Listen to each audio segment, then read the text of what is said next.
So, everyone, welcome to another episode of the Women Petpreneurs podcast with your host, Mary Oquendo. So, we're doing some of the fun things that other pet professionals do, right?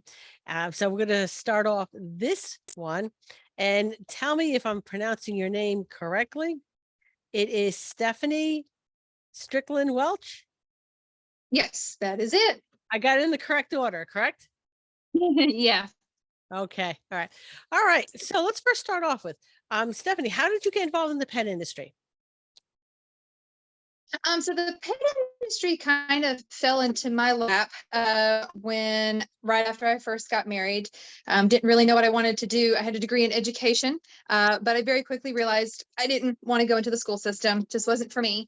But my hobby had been pets for so long and dogs that I said, well, let me just go to something that I know for a little while, see where I can go.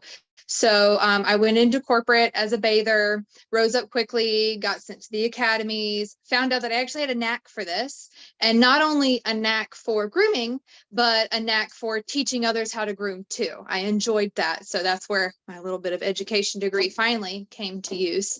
Spent a little time there at corporate and then opened my own salon. I now have 5 full-time groomers, full staff under me, and that is my 9-to-5 job. Okay. So your 9-to-5 job, what is it you do for fun? So my hobby, unfortunately, still deals with what I do. I also show dogs in the AKC. I have been doing this since I was 13 years old. I started as an AKC junior handler, and it is my hobby. It's my weekend hobby. It's my family hobby, and it's also our vacation time. It's how we travel and go around and do what we need to do. Okay, so that's interesting. So you've made this a family affair. Yes, we do. We have an RV. We pack everyone up and we go wherever show we're going to. Recently, we went to Asheville. So we stayed up in the mountains, and my girls now show as junior handlers as well. So it's a fun family event as for a hobby that I do. Okay. So like many hobbies, is how much of a money drain is it? The biggest one there is, unfortunately. It is, we tell people all the time, we're not in this for the money, we're in this for the 5-cent ribbon, because that's all it is. No, it can be a pretty big money drain, especially for someone like me who's just a hobbyist or an owner handler. There are people who make careers out of this, AKC professional handlers. They're the ones you usually see on TV at, Westminster or Royal Canin or what have you. And they make careers out of it, and good for them, but that's not for me. I enjoy this with me and my dogs. This is my time for my dogs and I to bond and have some fun and do what they're meant to do and show off their qualities. But it is a huge money drain between entry fees and travel and lodging and food. It can be a bit of a money sucker on you, so you have to know what you're getting into. Okay, yeah. So right off the bat, the RV. So, but on the flip Yeah. side, okay, you had to buy an RV for this, but on the flip side, what would a hotel have cost you? I bet the idea of an RV every now and again with my husband for like traveling, and my husband is like, but that means we'll have to stay at campgrounds. My husband is a city boy. Okay, Oh. his idea of Oh. yeah, I know, bless him. His idea of roughing it is like, I don't know, a Motel 6. Oh.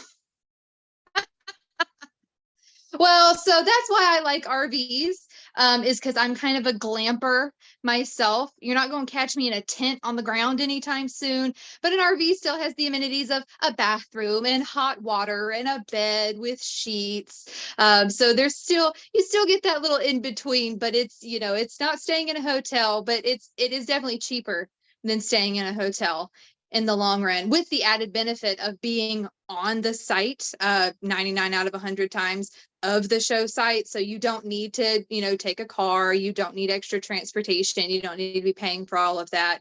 Shuttling the dogs back and Fort, all of this kind of stuff. You could just stay right there. And it's actually really nice because of the community of people in the dog show world.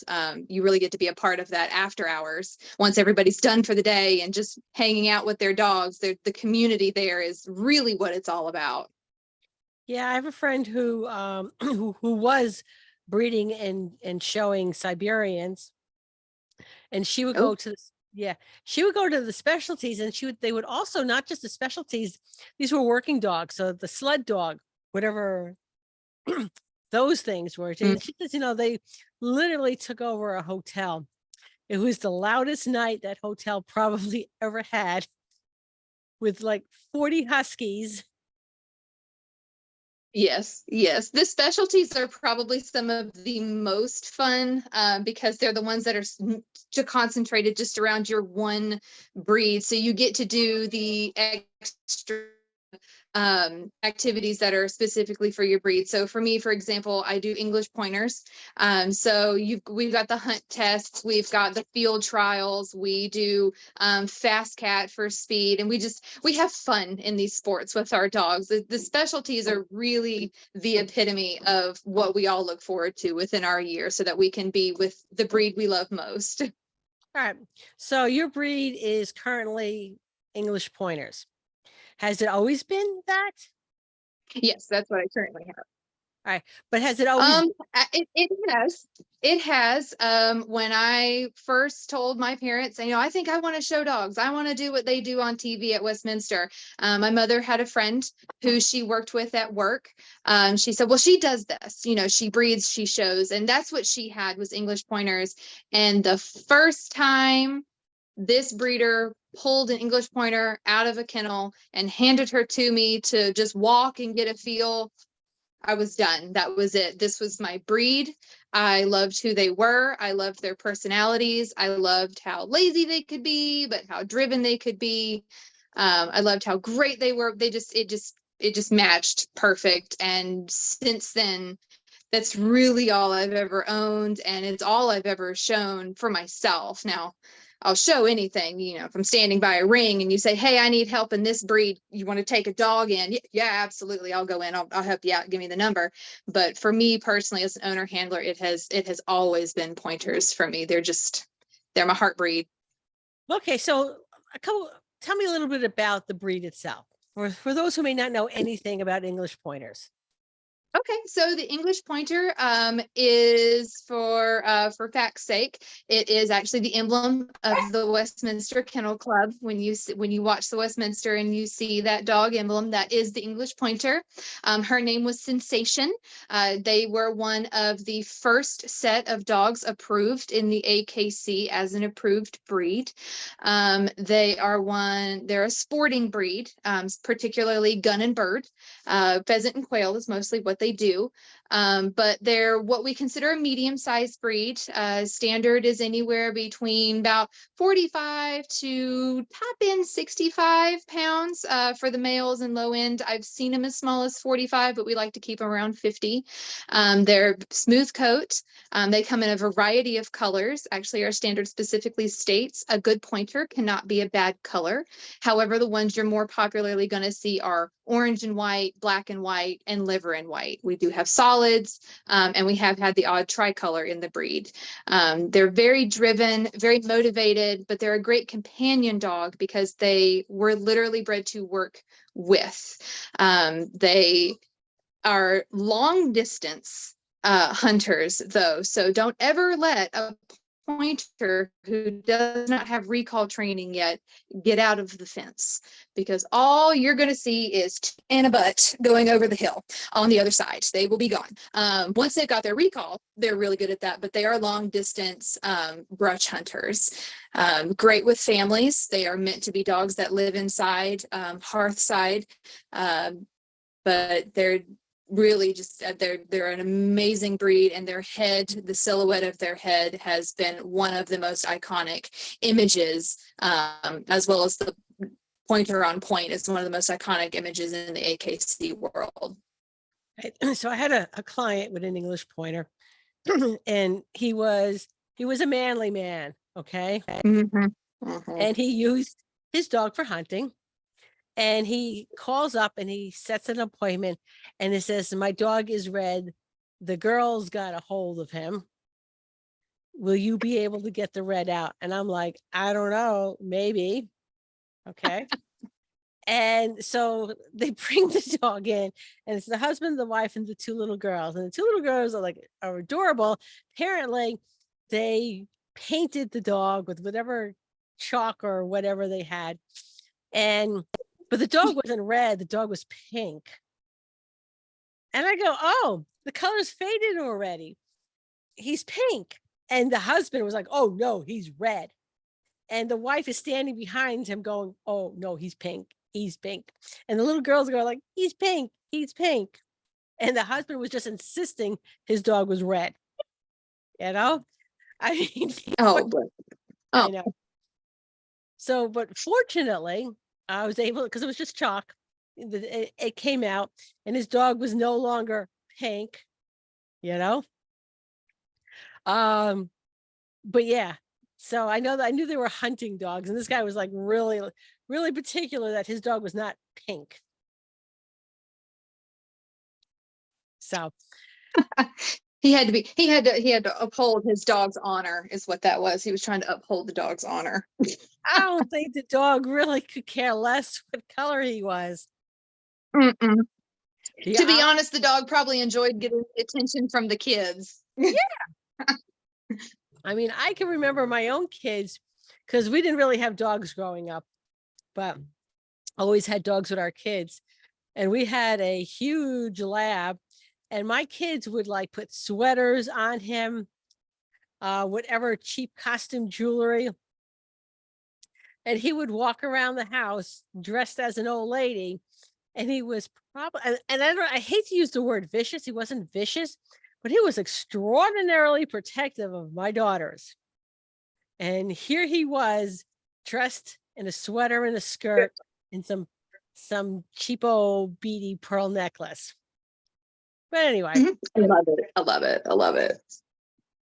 So, how far have your dogs gone in the show world? So between my life, being only, a junior, and then getting married directly out of college and having kids and starting a business, I've really only ever been able to have the opportunity to be an owner handler, but I have championed my own dogs. I have sent mine on to the specialties where they have placed in specialties. This year, I am hoping to finish my current girl. And then once she is done, we're going to look into start actually campaigning her. And if unfortunately, Royal Canin is always at Christmas. And as a dog groomer, there is no leaving the salon at Christmas. I'm going to beg to differ on that. Okay. Well, Mobile groomer. Okay. And my daughter is graduating from Emory College in Atlanta, and graduation is December 16th. I took all that time off. So the closest any of my clients could get actually to Christmas was like December 10th. After that, I was gone. So I took off from around the 10th December until after the holidays. I survived it. It was probably the best holidays I had ever had as a groomer. The most relaxing holidays. And honestly, there was no blowback. And I even found groomers who would be willing to take on my clients during the busiest time of the year if that was necessary. And they're like, oh, no, we'll wait till you get back. So it can be done. Well, I'm hoping with 5 full-time groomers this year, I can go. So if I can get her, I'm hoping to get her finished before October. And if we do, we are going to go to Royal Canin, and we're going to show as a special on Royal Canin. We will see how we do. Maybe, just maybe, her sister won Winner's Bitch last year. She comes from a really, really strong line. A lot of judges have loved her. So I am hoping that as soon as we finish her and I can special her at Royal Canin, we can actually start campaigning and going hard for it. Pointers are getting a lot of traction and a lot of attention right now. The number 2 sporting dog in the country right now is a black and white English pointer named Kitty. She's stunning. I love her. She was actually our specialty best of breed this past year, our national specialty best of breed. She's absolutely stunning. So pointers are getting a lot more attraction and attention. So I'm hoping if we can get to Royal Canin this year, then we can do some big things with her. She's got a lot of good breeding behind her, and she's a very sound girl. I'm really excited about her. All right, and for those like people like me who have no idea what the difference between Royal Canin and Westminster is, can you tell me what the difference? I have no clue. Okay, so the Royal Canin, we call it Royal Canin because it's sponsored by Royal Canin. It used to be the Eukanuba. It is actually the AKC National Championship. This is the AKC's national. Everybody comes in, you know, instead of separate clubs hosting shows, this is the AKC hosting it basically. It's just Royal Canin sponsors it. That's why we call it the Royal Canin, and you'll see Royal Canin everywhere and red carpets and all of that stuff. Westminster is actually hosted by the Westminster Kennel Club. It's actually just in essence, it is a normal show because it is hosted and sponsored by a kennel club instead of the AKC as a whole. It's just one of our largest ones because the Westminster Kennel Club was one of our first clubs in the nation. And you know, you hold it at the garden. You get to be special if you hold your kennel club, if you hold your show at the garden. So, which it hasn't been for a couple years because of COVID, but hopefully we'll get back to the garden here soon because that is my dream of dreams, is to show at the garden one day. So. All right, so Westminster was the first show I ever went to, and I went there as a student on a field trip from the corporate that I was working for. There's like, it was the that's special. That's nice. It was. So my first show was Westminster, and I love that show. And I made sure that I went to it before I moved out here to Washington because I wasn't sure how often I was going to get back to New York, because you know what? New York in February is really crappy. It just is. Really, really cold. It's very cold. It's okay. So not only is it cold, but it could be snowy. And when it snows in New York City, it's not like the pretty snow you see like anywhere else. No, What you get, no, it's slush. it's slush. It's slush and sleet and nasty. Yeah, yeah. It's gross. It's gross. So if you go to Westminster in February, okay, you want to make sure you're wearing good waterproof boots and warm clothing because it's just, the weather is gross. So anyway, it's like not high on my list to go back to Westminster in February. So I'm hoping that maybe they moved that to, I don't know, Yeah. May would be nice in New York. Well, so since COVID, it has been held. Since COVID, it has been held outside in May and June, because you know we couldn't be inside 6 feet apart on the whole pandemic. So they were holding it at a mansion for 2 years, and then this past year they held it at a tennis stadium, the U.S. Open's tennis stadium, which I thought that was super cool and different. But it was also outdoors and it was in June, so a lot better weather. Yep. So we'll see how it goes. I am, for one, not hoping it goes back to the garden in February. Okay. I've been there too many times in February, so we'll just bypass that. Now, you also mentioned that you would have to campaign. What do you mean by that? Okay, so campaigning is what is kind of a decision you have to make. It's after your dog has championed, they're now a special. They now have the CH in front of their name. They're a champion. This is now when you say, I want to continue showing this dog. I want to take this champion. I want to work towards their grand championship, their silver, their platinum. I want to see them go as far as absolutely possible. I want to see them win best in shows. I want to see them, you know, win Westminster, win the national championship, things like that. So it's when you have taken a championed dog and you really put the concerted effort into showing them as a special, as a champion, to then gain grand champion points. you're taking them, they go all around the country. They show to just any and every judge that can see them. They start racking in their wins, their points, and their ribbons.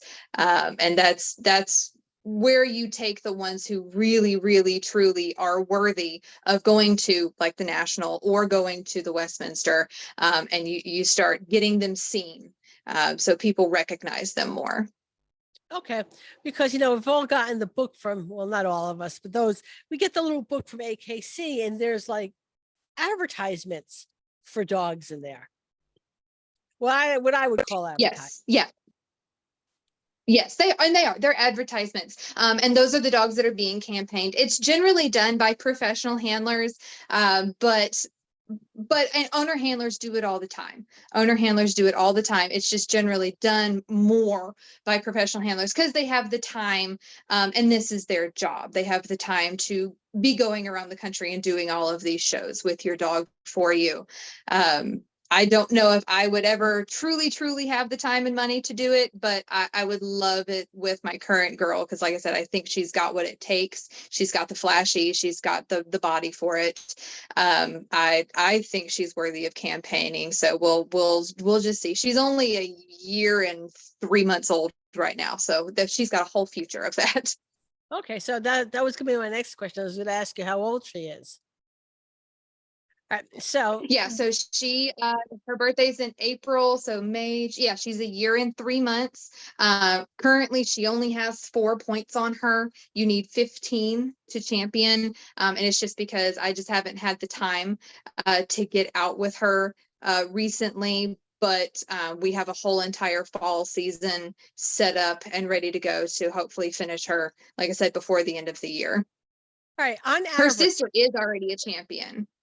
okay, on average, how many shows will you go to a year? Myself, I try to get to at least one a month, between 10 and 12 a year. Okay. And when is the decision then to breed her? When's the best time to breed her? Yeah, when do you make that decision then to breed her? I'm sorry, you broke up a bit. When? The decision. So the decision for breeding comes down to a number of factors. One, it depends on the breed of the dog. In breeds where it's easier to finish a championship, such as in English pointers, generally we do it at 2 years old, after their championship is finished, after they've had their hips and eyes checked. And if we find a stud who complements their breeding and is only going to promote the breed better, we know that this pairing could possibly promote the breed better, do better, and forward it. Then there's other breeds that are harder to champion in, such as labs, golden retrievers, way more popular breeds where it takes so much longer to finish, if they ever finish these dogs, just because it is that hard to champion them. They will breed without a championship. So they still do the hip and eyes checks. They still do heart checks or whatever their breed standard recommends for any kind of health testing. And then they will also wait until they are 2, possibly even 3 years old. I know some of the sighthound breeds will wait till they're even 3, even 4 years old, just because their bone structure needs all of that time to develop before they start whelping puppies. So the decision of when and who to breed to definitely depends on the breed that you're in. But in English pointers, the general rule of thumb is championship is finished, health testing is finished, and between the first litter is generally between 2 and 3 years old. Okay. And on the English pointers, what is an average litter? I've seen litters as small as 5. I've seen litters as large as 11. Wow. It's kind of luck of the draw. Yep. And generally, when we do AI, you're going to get more because they're more effective breedings with AI. And it just depends on how many times you let them tie during that breeding time. But I've seen them as small as 5. I've seen them as large as 11. Once you hit 11, it gets a little bit dangerous. You don't really want more than 11. I think I may have seen 13 once, but that was a struggle, and that was definitely emergency C-section for her. But it varies for them. Okay. If you had to pick another breed to show, what do you think that would be? My breed would be the Bracco Italiano. That is Okay. my next breed that I'm getting into. I fell in love with this breed a couple years ago. I saw them at a show. They're newly in the AKC. Actually, this past year was the first time that they got to show at Westminster out of the miscellaneous group. They got to show in the sporting breed. We were very excited for them. I saw them a couple years ago when they still were in the miscellaneous class, and I fell in love with it. I thought they were absolutely beautiful. To me, I tell people they look like an English pointer, except longer skin. They're like a hound and an English pointer mixed. So they've got very similar coloration, very similar head shape, except for the nose. They just have way more skin, and I think they're absolutely fantastic. But they are definitely my next breed, 100%. Yeah. I can remember being at Westminster and absolutely falling in love with the miniature pinschers. I thought they were crazy dogs. They're cuties, aren't they? They're so cute. They're so cute. But it was funny to watch them because, I'm watching all these dogs come in the ring and they're so proper and everyone's walking and they're all respectful. And then here comes the min pins. Okay. And it was like, get out of my way. You're too close to me. And they were just so loaded up with personality. It's like, I'm going to have min. Yep. They own the room. Min pins own the room. When they walk in, all eyes on them, 100%. They just, nobody else matters. Yes. Including the other min pins in the ring with them. Yes. Oh yeah. That one min pin, he is the most important in the ring, and he knows it, and he's going to just strut his stuff over it. Yep. They have a ton of personality. Another breed that I really would love to get into is in the hound group. It's the Azawak. I am stunned by them. I think they are a beautiful breed. I love their silhouette. I love how small their head is compared to their body, and I think they're stunning. If you ever get a chance to see an Azawak in person, they are beautiful. And if anybody ever handed me an Azawak puppy, they'd have to, kill me to get it back, kind of a deal. Well, you know what? I also found that the shows, the people there are very, of course, it's their breed. They're very knowledgeable about their breed. So if you want to know about whether or not you should get a particular breed, I highly recommend going to a show, because it was at a show that I decided that I was not getting a Great Pyrenees. Yes. You know what? They're beautiful dogs. And you know what? Being starting off as a corporate groomer, the Great Pyrenees that we always saw were the once a year farm dogs with really crappy coats. But at the show, their coats are wonderful. It's like, yeah, I can do this coat. Beautiful. But after having a conversation with the breeder, it was like, yeah, no. There's many reasons for that I would want a Great Pyrenees, but I was not the right owner for a Great Pyrenees. And I think that's really important to know when you can't provide the. I suggest talking to breeders, to people all the time. If you think there's a specific breed that you are into, go to a show, see the breed in person, see what they're supposed to look like, what a well-bred one looks like acts like and talk to these breeders. They will talk to you back because one, they want to share their breed. They love their breed. They're in love with their breed. You know, like myself, somebody walks up to me and wants to talk about a pointer. I can talk about it all day. They love their breed. They adore them. They know everything about them. So if you want to know more about somebody walks up and says, I think I want a giant schnauzer. Okay, great. Go talk to a giant schnauzer breeder because they can tell you what kind of temperament you're looking for, how well they do with certain types of activities, you know, how much space of a house. I mean, if any question you can come up with, a breeder can answer that, and they are more than happy to answer that question, because whether you buy a puppy from them or not, AKC breeders especially, we are invested in putting the right puppy in the right homes, whether it's our dog or someone else's dog.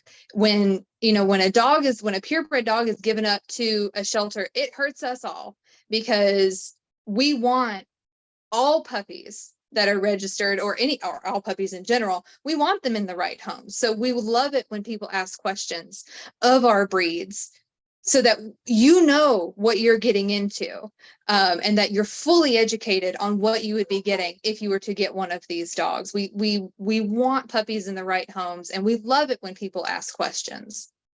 So if I'm ever in the market, I think maybe I would like a well-bred min pin down the line, because the min pins I've had are not they would not fall under the category of well-bred. Okay.